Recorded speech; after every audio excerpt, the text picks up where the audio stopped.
It is Valentine's Day, so many of us plan to show love to our partners today, family, friends. But something we should remember in any relationship really is treating each other with respect and love that we all deserve. We have Ashley Phoenix here with Carilion Mental Health, who's here to talk to us today about a very important topic. We're talking healthy relationships and unhealthy relationships, as well as setting boundaries.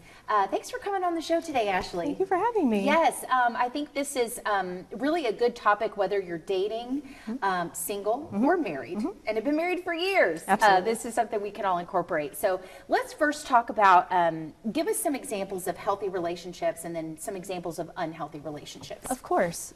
Fitting topic for today, for Valentine's Day. So a sign of a healthy relationship would be one based on communication, respect, and trust. We want to feel like we can show up authentically as ourselves and that we feel safe and that we can feel loved in that relationship.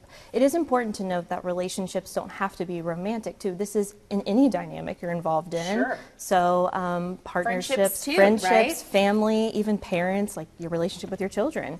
Unhealthy relationships are the opposite, right? So you're feeling like you have some mistrust. It's difficult to communicate with your partner. You feel like there isn't a mutual respect, and you feel like you can't feel safe in the relationship. Okay, some good examples there. Now, explain what boundaries kind of look like in a relationship, especially for folks who maybe this was never modeled for them before on how do I set boundaries, and am I being selfish if I do this? Let's talk about that a little bit. Of course. It's important to remember that boundaries are bold, not cold. So it feels foreign to have to set boundaries because it means that we're being vulnerable and are allowing ourselves to be vulnerable to set this boundary. So boundaries are setting limits for what you are and are not comfortable with in any relationship. I like to think of it almost as a property line, what you're comfortable coming onto your property and what you're not comfortable having onto your property.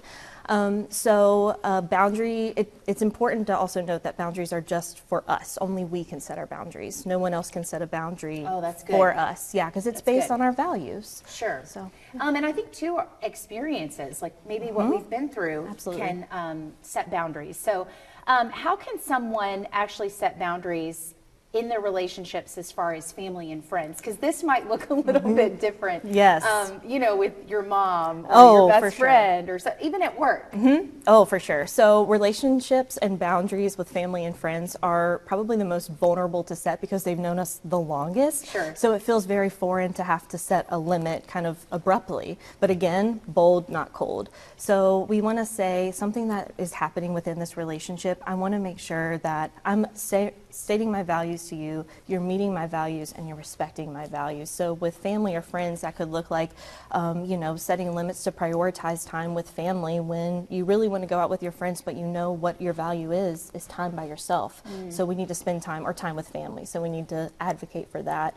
A really important formula to remember when setting boundaries is saying, I value something, so therefore I need something to meet that value. Yeah, that's really good.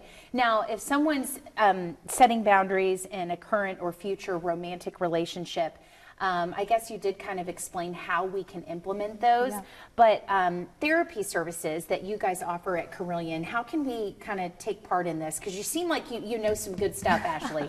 Thank you. I try. Yes. So Carilion offers specialized individual outpatient therapy to work on setting those values, working on your identity so you can feel confident setting your boundaries, and groups to focus on that as well. A great start would be meeting with your primary care doctor to discuss referral process for that. Okay, that's great. Listen, I am a big proponent of therapy. I think it's amazing. Coupled with someone's faith, it can really go hand in hand and work very well with each other. Absolutely. Now, I know I'm going to throw this question at you, but I just want to see if you have anything for us, Ashley. If we have experienced maybe trauma in the home, or we've seen a relationship modeled for us that's not healthy, and maybe we have a hard time being healthy in our relationship, do you guys maybe offer services for folks who need to see something different and know what a healthy relationship is like? Yeah, I think first, like I said, connecting individually, going inside and saying, okay, this is something that I've been through, and I know that it's bringing a lot of experiences to the table that may be unfair in this relationship or may change my expectations of what a healthy relationship is. I think doing that work and working on identifying those values and identifying what is your boundary is most important. That's great. Good stuff, because it could be domestic violence, sexual Absolutely. abuse. You just never know. So some good tips there. Thank you so Of much, course. Ashley. I feel like we need you back once a month at least. For sure. We have so Mental many health. questions for you. Yeah, when it comes to mental health check-in. health. That's Yeah, right. absolutely. Okay, Ashley with Carilion, thank you so much. We'll be Thank sure to you. post more information on WDBJ7.com. Happy Valentine's